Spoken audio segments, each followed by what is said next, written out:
G'day and welcome to my World of Warcraft video. In this video, we're going to talk about Legion, and specifically what I think made Legion such a great expansion for World of Warcraft. We'll be covering a lot of aspects of Legion, but if you did not play Legion, I highly suggest you look forward to the Legion remix. But for now, let's have a little bit of a discussion about what made it so great. Please be advised there will be a little bit of spoilers, so if you don't want to know that, you probably need to just skip this video.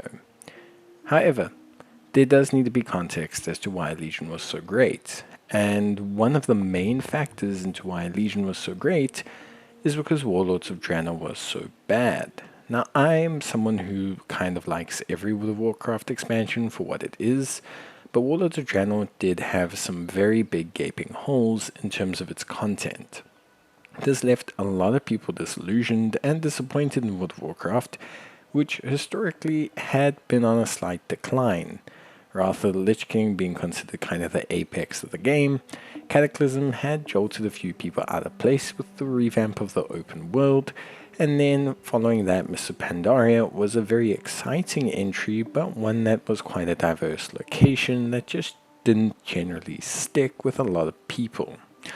So, entering into Warlords of Draenor with the Horde and the Iron Horde, there were very high hopes, but due to the content and the problems it faced, people were quite disappointed in it. In hindsight, this was largely due to a lot of the development time being devoted to the Legion, but it was something that left people a little bit disappointed and disillusioned with the state of the game. So, when Legion came out and turned out to be an incredibly rip-roaring adventure right out the gate, people were immediately enamored with it, and this set an incredibly good opening sequence to the game, as well as just a very strong opening presentation. This caused the immediate kind of attitude towards Legion to be incredibly different to its predecessor, and this is largely probably one of the biggest contributing factors. But it's not the only reason that Legion is considered a success, and for me the main reason of Legion's success, without going hopefully too into spoilers, is the fact that it is ultimately the culmination of the original World of Warcraft journey. You see, Warcraft 1 and 2 were very well recognized games mechanically, but they, alongside Warcraft 3, had set an incredibly amazing lore and world in which a fantastic story had been developed. This was that of the Burning Legion, an intergalactic demonic force, basically coming to claim the world that we, our player, race, characters, and essentially factions, were planning on defending. And World of Warcraft had kind of slowly built its way through to this ultimate culmination, but Legion was the true apex of that storyline. We as players would finally confront the Legion, and we would take them out once and for all. This journey not only starts with fan-favorite characters having incredible moments of spotlight, but with a new cinematic-centric storyline with a very high value in terms of storytelling. This was communicated to the players in an incredibly good way. Not to mention, Warcraft specifically has two titans in terms of player base enjoyment. The first, Arthas, the Lich King, and the second being Illidan. Now, Arthas had possibly the greatest culmination of a World of Warcraft storyline in the Wrath of the Lich King. But Illidan had a somewhat disappointing end in the Burning Crusade. He was locked away in a prison. Legion continues the storyline with Illidan and the Burning Legion and culminates it in such a satisfying way that the whole journey feels worth it. His reveal and his character progression throughout the course of Legion, alongside the story's progression, and the return of really strong characters like Gul'dan, Gen Greymane, the kind of progression made by Anduin Wrynn, and obviously the change in the Horde following the culmination of Garrosh, kind of felt like there was really big pivotal moments in the World of Warcraft storyline coming to their climax. Not to mention, this was the first time the game almost openly stated that the Horde and Alliance would essentially be working together for better or worse. And barring a couple flashpoints, the general focus was that this time everyone had to come together to save Azeroth from the oncoming threat of the Legion, which had always been the threat. It had united the factions in Warcraft 3. It was always the culminating factor. So this ultimate progression, this culmination of Warcraft 1, 2, 3, and obviously the journey in World of Warcraft, meant that there was a huge amount of satisfaction in everything we did. The characters got storylines closed, progression was made, villains were defeated, major threats were explained, and just in general, everything served a purpose. There was the passing of the torch on the Alliance and the Horde side. There was some settlement of some of the pains and grievances from the effects of Mists of Pandaria and obviously of Warlords of Draenor, and just ultimately there was some great steps forward. It's not to say that the story was perfect. There were definitely some issues that people had, and I think in hindsight some of the setup for Sylvanas Windrunner wasn't necessarily done to my liking, but the story ultimately is, for me, the biggest part of the Legion experience that I think really separated it from the expansions that had come before. Playing Legion felt like I was playing World of Warcraft again in the setting of the Warcraft games that I had grown up with. And yes, nostalgia was a huge factor to this, with plenty of people having played those games and seeing this kind of mass ending, this kind of finale to that experience. But it was definitely well worth it. But that wasn't the only strong suit, and possibly the second major point was the class fantasy. Players, I know people might be surprised by this, love playing classes and love playing classes in a RPG way. We like it when our mages cast spells and fly and levitate, and when they do mage things. We love it when our rogues are sneaky and part of shadow councils. We like it when our death knights are being controlled or being part of an undead army and horde. And so all of these things, the class halls, the class quests, the class artifacts, the side quests, the class mounts, were really well done.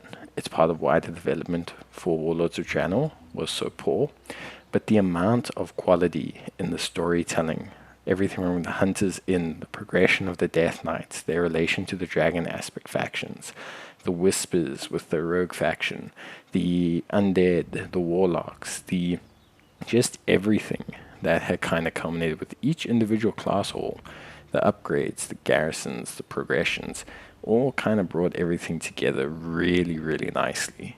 And I think that combined with the flavor of the artifacts gave everyone a very satisfactory class experience.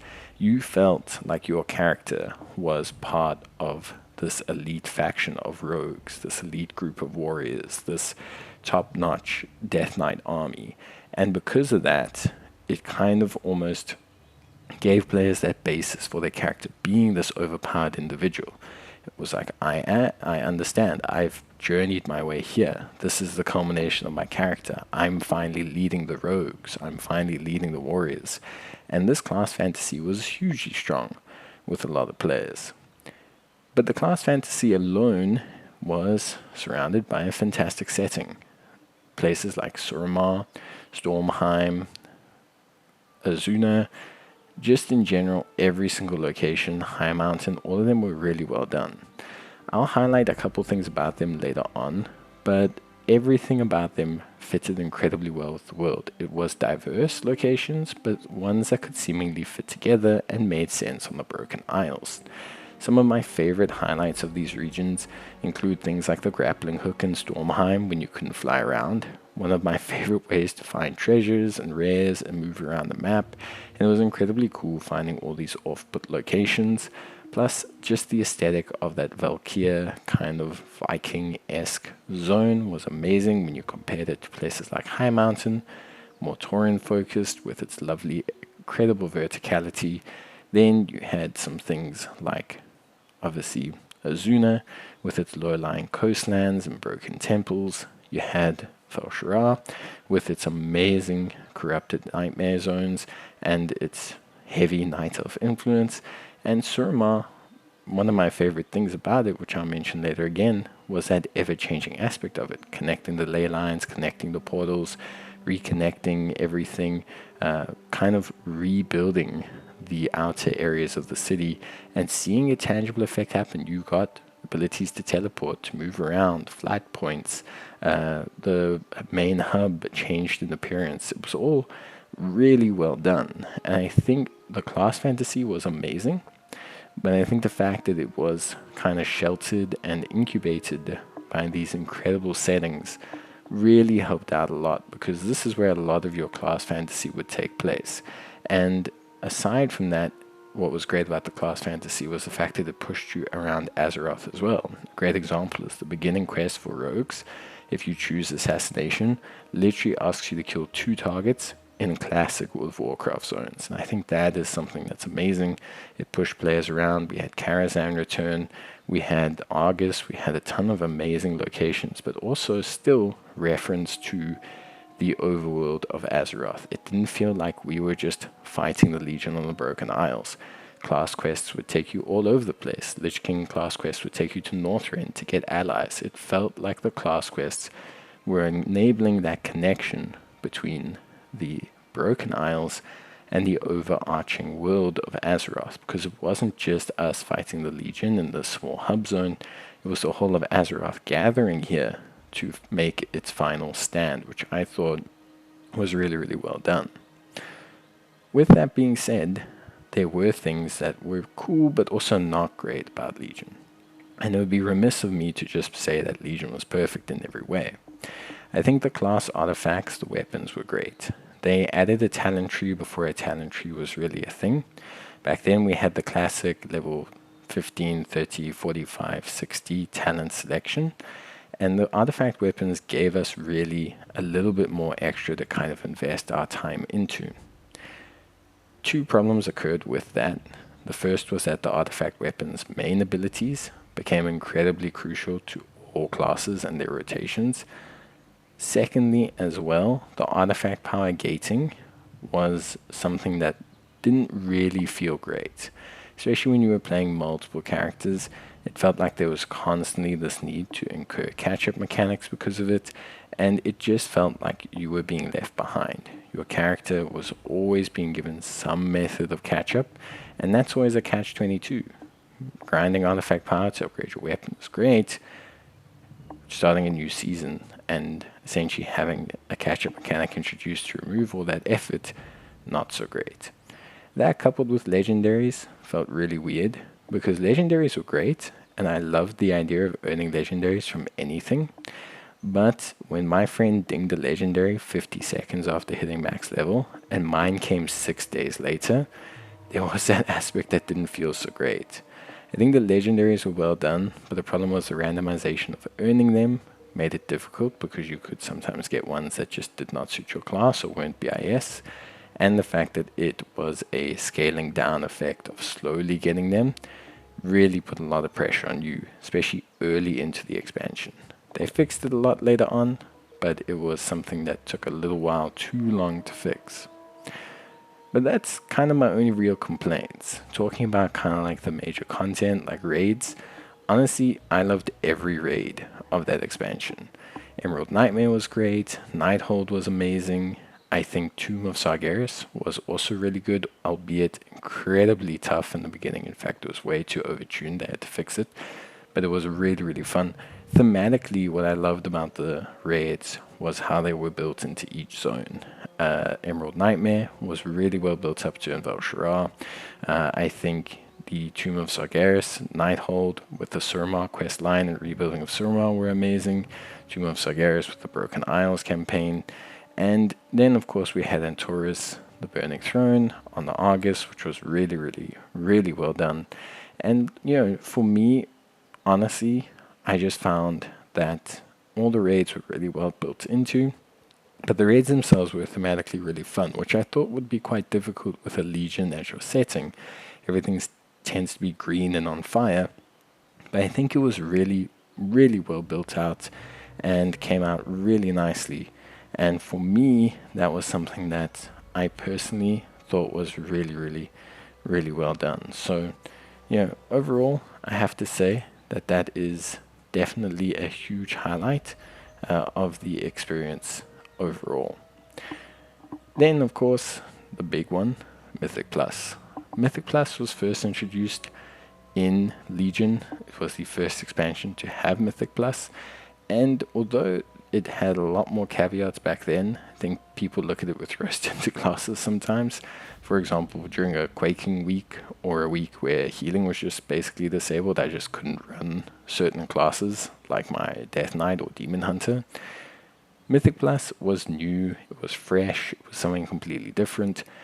But the one thing I will say about Mythic Plus back then that I really think kind of, for me, is a big difference now, Mythic Plus, because it was the headlining function, all the dungeons were pretty well designed. I enjoyed almost all of them. I can remember almost all of them being a ton of fun to run. Some were worse than others, but I honestly enjoyed pretty much every single dungeon. And if you compare the amount of dungeons in Legion to every other expansion, there's a significant number more. Legion has 16 dungeons in it, all for me fairly well done. Yes, some are reworks, but really, really well done and enjoyable. And if you compare that number to other expansions, it's at least 5 dungeons more, because they couldn't rely on older dungeons. They had to make every dungeon fun and unique and different and give you options. Players should be allowed to run between all 16 at any given time in any season. And that, for me, showed in the dungeon design. It was really fun, incredibly well done. Even the reruns were well done, twisted, changed enough to be new experiences like Karazhan. It was just really well done, even Violet Hold. So that's some of the things that made Legion so great. Obviously, there's tons more. I think there was really, really well done things all over the place. The secret rares, the treasures, the different toys you could make. I remember making the boots, the rocket boots and the kite, and being able to almost glide boost my way across Suramar into High Mountain from the top of Dalaran. There were secret mounts, secret factions, but things weren't so heavily time-gated at the same time. It all felt really well done. Players could really enjoy themselves. I think Legion introduced a good combination probably of enough retail WoW mixed with incredibly high production story and class fantasy that made you overlook a lot of the faults that retail WoW actually sometimes has. And I think Legion did that so well that you almost overlooked what was wrong. I loved Legion, and I'm looking forward to Legion Remix. It will not be remotely the same as original Legion, but I do suggest you try it. And if you do, I really, really hope you also just try and enjoy the story of Legion, because it was one of my favorite expansions of all time. So let me know if it's yours. Bye.